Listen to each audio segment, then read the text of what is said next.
ভালো ছিলাম এই কথাটা বলতে চাই না। আমি ওই সময় ভালো ছিলাম না, এখন খারাপের দিকে যাচ্ছে। ওই সময় তো ভালো ছিলামই না। 16 বছর হাসিনা সরকার যা করছে, মানুষের গণতান্ত্রিক অধিকারকে হত্যা করা, অর্থনৈতিক অধিকারকে হত্যা করা, কথা বললে জেলখানায় নেওয়া, গায়েবী মামলা দেওয়া এবং গুম করে ফেলানো, এই যে culture Sheikh Hasina political culture শুরু ছিল তো জঘন্য ছিল, যে কারণে তাকে ফ্যাসিস্ট বলা হয়, যে কারণে তাকে স্বৈরাচার বলা হয়। কি ফর্মুলায় পড়বেন উনি, কোন ডেফিনেশনে, সেটা পরে নির্ধারিত হবে ইতিহাসে। কিন্তু মানুষ এইটা বললে কেউ আবার প্রতিবাদ করে না, না হাসিনা তো ফ্যাসিস্ট না, এই কথাটা কেউ বলে না। কাজে আগেরটা ভালো ছিল আমি কেন বল, আমি আগেরটা খারাপ ছিল, কিন্তু খারাপটাকে ভালো করার জন্য যে কাজটা করলাম, এখন যে জায়গায় যাচ্ছে এখন আর সহ্য হচ্ছে না। যুদ্ধ কত করব, জীবন যৌবন শেষ করে 61 বছর যাবৎ খালি যুদ্ধই করতেছে, কোনো লাভে না, কোনো লোভে না, শুধু দেশের জন্য, দেশের মানুষের জন্য, এই দেশের মুক্তির জন্য, বাংলাদেশকে স্বাধীন করার জন্য যুদ্ধ করছি, স্বাধীনতাকে রক্ষা করার জন্য যুদ্ধ করতেছি, জেল জুলুম অত্যাচার মামলা মোকদ্দমা সব সহ্য করতেছি, অর্থ নাই, বৃত্ত নাই, কিচ্ছু নাই। আপনি দেখেন যেখানে বৈশা আপনি করতেছেন, what is my house, that is the, এখন আর সহ্য হয় না। এবং সবচেয়ে বড় কথা হলো, এখন একটা আলোকিত মুখ ইউনূস সাহেবকে সামনে দেখায়া পিছনে যে কি কাজ হচ্ছে এবং অন্ধকারের শক্তিগুলা কত শক্তিশালী হয়েছে, অন্ধকারের শক্তিগুলা, আল্লাহ এদেরকে সামনে আনো, এদেরকে মানুষ দেখুক এরা কত অন্ধকারের শক্তি, এরা যে কত শক্তিশালী হয়েছে আপনি চিন্তা করতে পারবেন না। ইউটিউব চালান, তারা আবার তার প্রশংসায় পঞ্চমুখ, তাকে সারা জীবন দেওয়া হোক মৃত্যু পর্যন্ত, এগুলা বলা হচ্ছে। আর আমি চিন্তা করতেছি যে এই দেশ কি কবে মানুষের দেশ হবে, কারণ ইউনূস সাহেব তো দেশটাকে গত 7 মাসে একটা পশুর দেশে পরিণত, পশু, নর পশুদের দেশ, লুটপাটের দেশ, মবের দেশ, আগুনের দেশ, বুলডোজারের দেশ, কোনো বিচার নাই, কিচ্ছু নাই। এই যে সিলেটে, ঢাকায়, বাংলাদেশের বিভিন্ন জায়গায় বাটা থেকে ধরিয়া KFC পর্যন্ত যা হলো, যারা এটা করলো, যাদেরকে দিয়ে ইউনূস সাহেব করাইলেন এইসব, এবং এদেরকে এটাতে ব্যস্ত রাখিয়া নিজের শাসন ক্ষমতাকে দীর্ঘায়িত করার জন্য এবং নিজের লাভ এবং লোভকে চরিতার্থ করার জন্য যা হচ্ছে তো দেখতেছি। এগুলা বললে কতটুকু বাঁচতে পারবো জানি না, কারণ এই দেশে এখন যা হচ্ছে 5ই আগস্টের পরে এবং আগে দুই রকমের ঘটনা ঘটতেছে। 5ই আগস্টের আগে একদল সন্ত্রাসী, একদল লুটেরা শেখ হাসিনার নেতৃত্বে জোর করে দেশের ক্ষমতায় থাকবে এবং লুটপাট করবে, কিন্তু আবার কিছু কিছু জায়গাতে তারা যে জিনিসটা করছিল, মোটামুটি তারা অনেকগুলো জায়গাতে সেফটিও দিছিল। কিন্তু এখনকার যে সরকার, এটা একটা কুয়াশাচ্ছন্ন, সাংঘাতিক ভাবে একটা নীতিহীন, চরিত্রহীন কিছু লোকের সন্নিবেশ ঘটছে এখানে জনাব ইউনূস সাহেবকে কেন্দ্র করে, এবং তারা এই দেশটাকে একটা মধ্যযুগের বর্বর দেশে পরিণত করতে চায়। তারই পরিণত হইল গত 2-3 দিন যাবৎ যা চলছে গাজায় আক্রমণের নামে। গাজা আক্রমণ তীব্রভাবে বিরোধিতা করি না শুধু, এটা সারা জীবনের আমার আন্দোলনের অংশের একটা। আমি যখন ছাত্র সংগঠন করতাম, আমাদের প্যালেস্টাইনি ভাইয়েরা আসতো, তাদেরকে নিয়ে মিছিল মিটিং করা, তাদের ব্যাপারে এই মানে যত সহযোগিতা আছে সব সহযোগিতা করা, এটা আমার রাজনৈতিক ধর্ম ছিল, প্যালেস্টাইনিদের সাহায্য করা। কিন্তু প্যালেস্টাইনিরা ওখানে মার খাচ্ছে, ইসরায়েলেরা অন্যায় ভাবে তাদেরকে মারছে, আমেরিকা তাদেরকে সর্বনাশ করছে। সেই কারণে বাংলাদেশে বাটার মতো একটা কোম্পানি, ওরা জানে কিনা জানি না, ওইসব নরাধমরা জানে কিনা জানি না, বাটার যে মূল ব্যক্তি যে দেশে বাটা নিয়ে আসছিল, তার নাম সম্ভবত অরল্যান্ডো, বাংলাদেশের মুক্তিযুদ্ধে যে সহযোগিতা সে করছে এটা অকল্পনীয়। এইসব নরপশু নরাধমের বাচ্চাদেরকে আমি বলবো তার ইতিহাসটা পড়ে নাও। সে তার সমস্ত জীবন মৃত্যু ব্যবসার সমস্ত ঝুঁকি নিয়ে মুক্তিযোদ্ধাদেরকে অর্থ সাহায্য, তাদেরকে চিকিৎসা সাহায্য, যা যা করার তা করছে।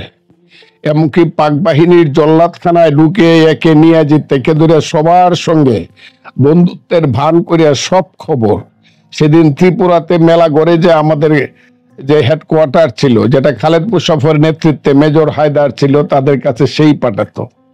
এবং বিদেশিদের মধ্যে আমরা যুদ্ধ বন্ধু হিসাবে যাদেরকে আমরা পুরস্কৃত করলাম মুক্তিযুদ্ধ হিসাবে, তার মধ্যে বাটার যে সেই ব্যক্তি প্রোডাকশন ম্যানেজার, তাকে বাংলাদেশ সরকার বীর প্রতীক উপাধি দিছিল। অবশ্যই বাটার মালিককে বীর প্রতীক। বাটা আমাদের মুক্তিযুদ্ধের জন্য সবকিছু তার শেষ করছে।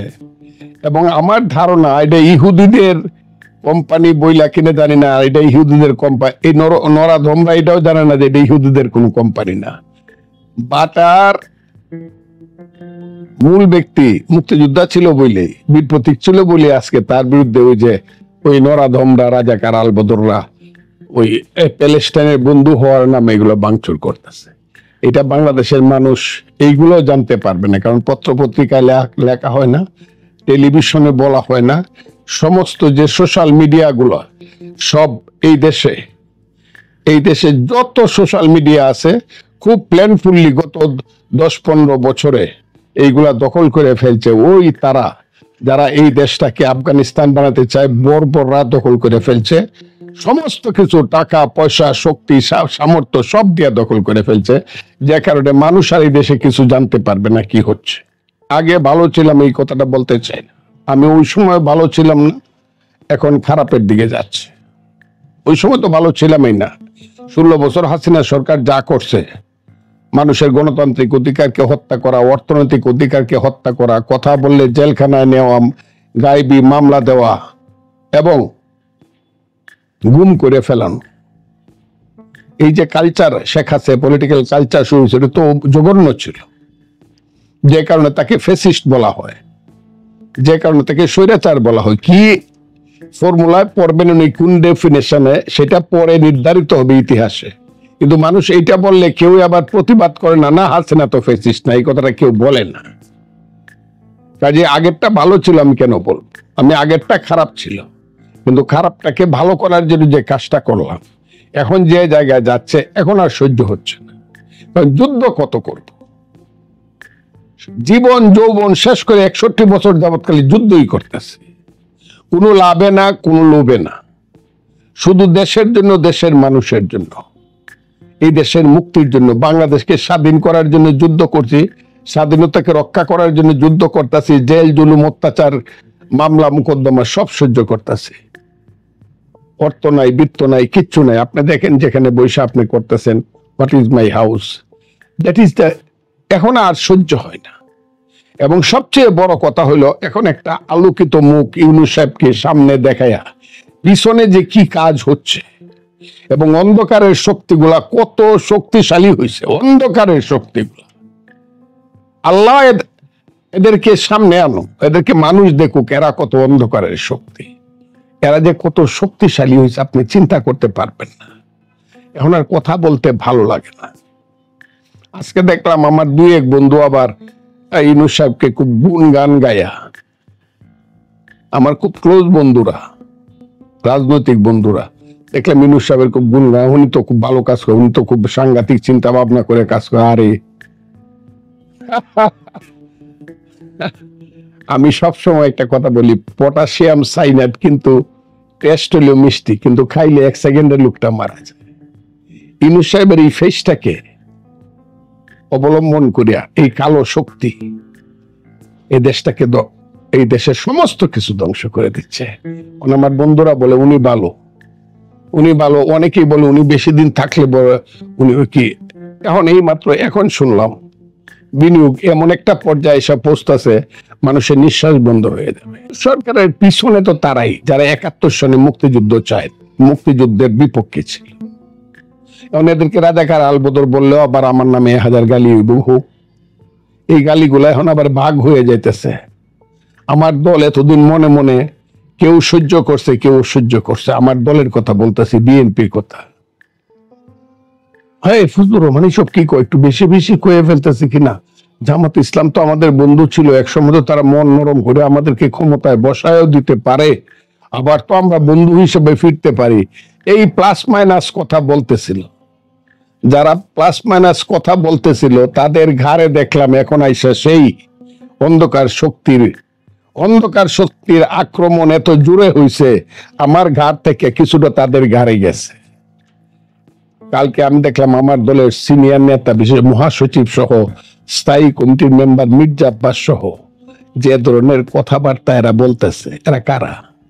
এরা তো জামাতে ইসলাম নামধারী সেই সব আলবদর রাজাকারদের সন্তান এবং তাদের সহযোগী, এবং তারাই অর্থবিত্ত সবকিছু দিয়ে সব কিনা এই দেশে মুক্তিযুদ্ধের কথা যে বলবে তার উপরে আক্রমণ করবে।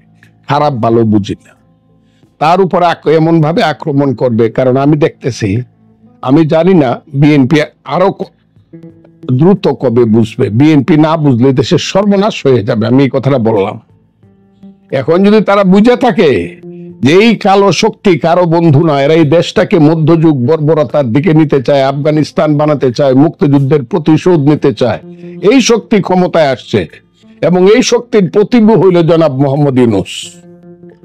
আজকে আমার বলতে আমি বাধ্য হইতাছি, এই শক্তির প্রতিভূ।